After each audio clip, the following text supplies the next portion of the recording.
Students, आज हम neurotransmission को कंटिन्यू करेंगे। हम देखेंगे कि न्यूरोट्रांसमिशन में क्या स्टेप्स इन्वॉल्व होते हैं पास ऑन होने के लिए।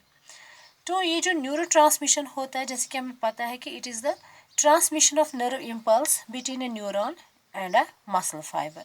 या मीन जब हमारा नर्व कैरी हो जाता है from one nerve to the another, we call that as an neurotransmission. अब हम देखेंगे कि न्यूरोट्रांसमिशन जो होता है ये इसमें कौन से स्टेप्स होते इन्वॉल्व हो जाते हैं जो कि एक मैसेज को, एक इम्पल्स को from one nerve to another nerve ले जाते हैं। सो today we will study steps involved in neurotransmission. ये जो न्यूरोट्रांसमिशन होता है, इट इन्वॉल्व्स 6 स्टेप।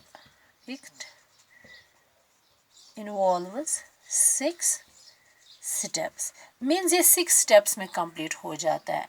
हम देखेंगे कि स्टेप वाइज कि इसमें क्या क्या स्टेप्स आते हैं। नंबर फर्स्ट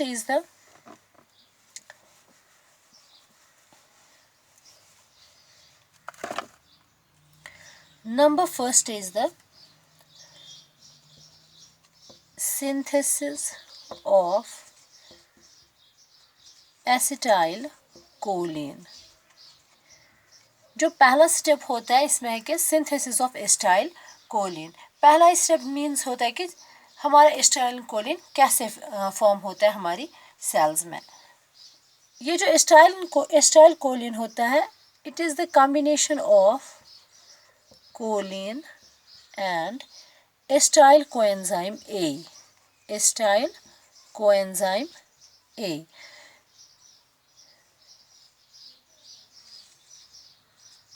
इन दो की कोलिन और एसिटाइल कोलिन आपस में मिल जाते हैं, दे फॉर्म एसिटाइल कोलिन। ये रिएक्शन एक एंजाइम कैटालाइज करता है जिसको आप बोलते हो acetylcholine acetyl transferase. That's called as choline acetyl transferase. Means choline acetyl transferase क्या करता है, ये कोलिन और एसिटाइल कोलिन के बीच में रिएक्शन को कैटालाइज करता है, बनाता है एसिटाइल कोलिन। ये जो कोलिन होता है ये आता है कहाँ से? It is transported from the extra cellular fluid. ये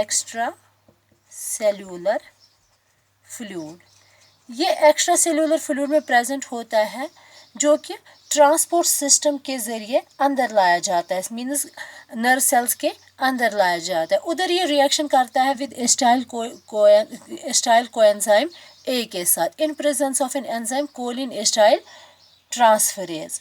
तो फिर बन जाता है हमारा acetylcholine. This is the first step involve in the neurotransmission. Second step क्या होता है?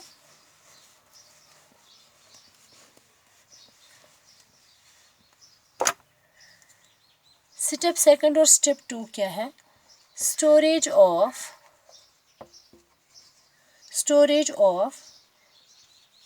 एसिटाइलकोलिन इन वेसिकल्स। मीन्स ये जो हमारा एसिटाइलकोलिन अब वहाँ पे प्रोड्यूस हो गया, बन गया, उसको फिर हम सेल्स स्टोर करते हैं इन वेसिकल्स। उसको स्टोरेज यानी कि एसिटाइलकोलिन क्या किया जाता है? Acetylcholine is packed in vesicles, into vesicles। ये दूसरा स्टेप है बाय एक्टिव ट्रांसपोर्ट सिस्टम। ये जो इसके वेसिकल्स होते हैं इसमें और भी 2 कंपोनेंट्स होते हैं। मीन्स अगर ये हमारा वेसिकल है, it contains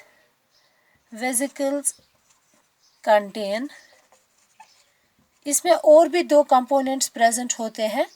like we have ATP। इसमें ATP स्टोर रहता है और रहता है store प्रोटियोग्लाइकन्स।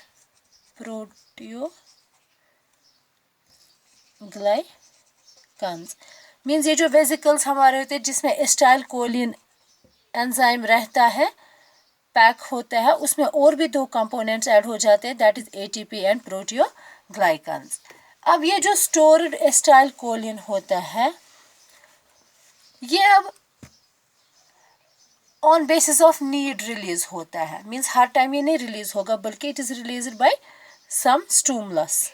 Number third is release of acetylcholine, mean जो अब हमारा पैक्ड एसिटाइल कोलिन होता है, अब इसका रिलीज होता है।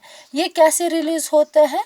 ये एक्शन पोटेंशियल के जरिए रिलीज होता है, मींस एक्शन पोटेंशियल प्रोपागेट हो जाता है। इधर action potential gets propagated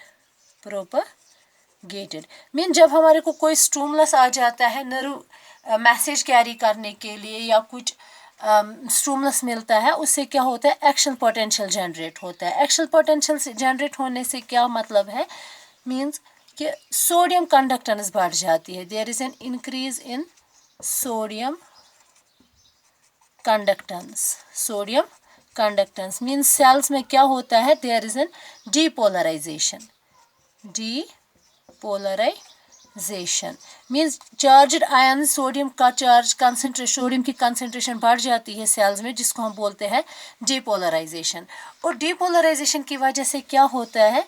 there is an increase in the calcium conductance means calcium ये जो एलिवेटेड, इससे क्या होता है? ये लीड करता है to it leads to increase in calcium 2 positive concentration. ये इंट्रासेल्यूलर कैल्शियम आयंस की कंसंट्रेशन बढ़ाता है। इंट्रासेल्यूलर कैल्शियम आयंस जब बढ़ जाते हैं, उससे क्या करता है? उससे क्या होता है? एलिवेटेड कैल्शियम लेवल्स क्या करते हैं? एलिवेटेड कैल्शियम 2 पॉजिटिव कंसंट्रेशन क्या करता है? It promotes fusion of synaptic vesicles with the cell membrane means जब हमारे को एक्शन पोटेंशियल जनरेट होता है, सोडियम की कंसंट्रेशन बढ़ जाती है सेल्स में, जिसको हम दूसरे लफ्ज़ों में डीपोलराइजेशन बोलते हैं। फिर उसे क्या होता है? एलिवेटेड कैल्शियम कंसंट्रेशन आ जाती है, मीन्स कैल्शियम का इन्फ्लक्स भी बढ़ जाता है सेल्स में, तो जो कि प्रमोट करता है साइनेप्टिक वेसिकल्स का फ्यूजन। किसके साथ? Fusion that promotes fusion of synaptic vesicles with the cell membrane. जब फ्यूजन ऑफ वेसिकल्स हो जाता है with cell membrane, there is a release of acetylcholine means ये जो अंदर वाला एसिटाइल कोलिन होता है वेसिकल्स के अंदर, वो बाहर आ जाता है। It leads to the release of acetylcholine.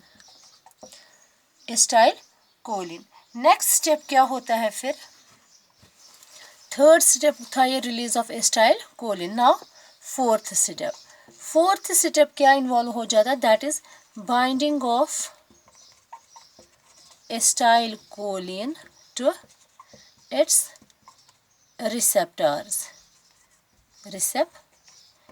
Mean जब हमारा एसिटाइल कोलिन निकल जाता है वहां पे, फिर उधर क्या होता है? फिर ये रिसेप्टर्स के साथ बाइंड हो जाता है, इधर to the post synaptic receptors और to the on the target cell और pre receptors in the membrane. Mean ये जो हमारी ये जो एसिटाइल कोलिन निकल जाता है, ये तो या तो ये बाइंड हो जाता है टू द पोस्ट साइनेप्टिक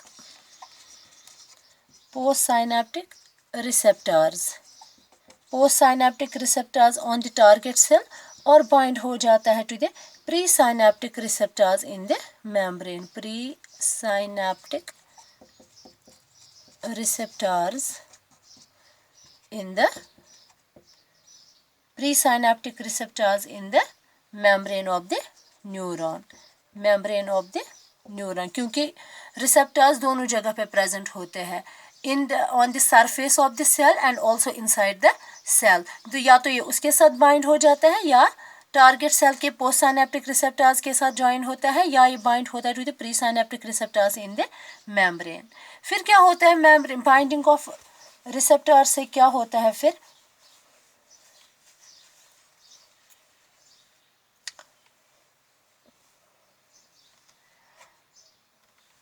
इससे क्या होता है बाइंडिंग से binding leads to the biological action. Binding जब होती है binding of acetylcholine it acetylcholine to the receptors leads to biological response। Mean जब हमारे बाइंडिंग एसिटाइलकोलिन की बाइंडिंग हो जाती है अपने रिसेप्टर से फिर रेस्पॉन्स आ जाता है मीन्स जो काम हमें करना होगा फिर हम वो कर देते हैं। नेक्स्ट स्टेप क्या है इसमें this was the step 4। Now step 5 is the degradation of acetylcholine. उसके बाद इसी एसिटाइलकोलिन की डिग्रेडेशन होती है by means of an enzyme that we call as acetylcholine